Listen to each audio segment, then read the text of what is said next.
Alright, I got a new ship.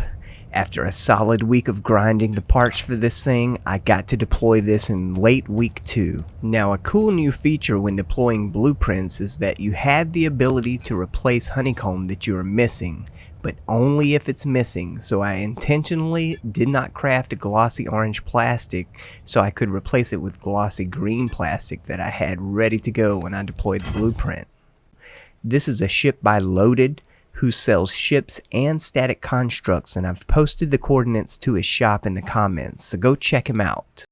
To make a purchase, walk up to the dispenser of the product you want to buy, right click on it and select Get a Batch, and this will give you a blueprint which you can deploy once you gather all of the required parts. Now, to get those parts, I had to run missions to grind quanta so I could buy them from the market. But some parts were not yet available on the market, like the small landing gear that requires chromium, a tier 2 ore. So off I went to the planet Madis to gather chromium.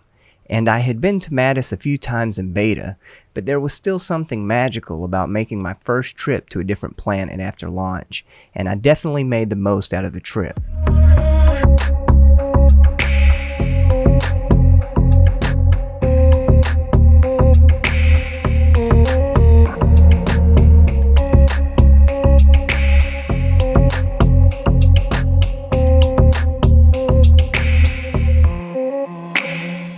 Back at my base on Alioth, I spent more time working on my secret underground project, and got the entire space cleared. Hopefully in week 3 I can have most of the walls up and start working on adding in the fun stuff. And more to come on that later. I also purchased a territory scanner in late week 2, and got my tier 1 ore mining operation all set up.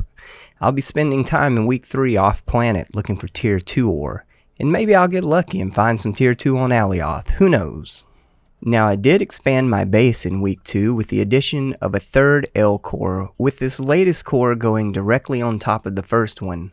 My first expansion was directly below, so I essentially have 1.5 cores below ground and 1.5 cores above ground.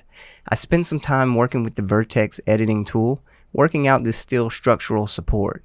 The game does not have any structural integrity mechanics, but as a builder, part of the fun for me is creating a semi-realistic structural support.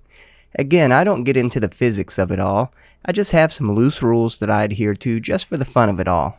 I didn't stream any in week 1, but I did get back to streaming in week 2, and this was on a Thursday night that I had dedicated to building. It didn't last too long as I ran out of honeycomb relatively quickly, but with my new mining operations up and going, I hope to have an ample supply of honeycomb moving forward, so I can get back to those all-day building sessions that I had so much fun doing in beta. Now, as you can see, I am going vertical, but I'm not racing to 1,000 meters or anything for now. I just want a room with a view above the tree line. On Friday night, I was back out at the Dome, which Angry Dad streams at 10 p.m. But this time I was a participant, and this was my first time ever, and I gotta say it was very fun. And as far as how I did, well, alright. Oh, damn! I got wrecked.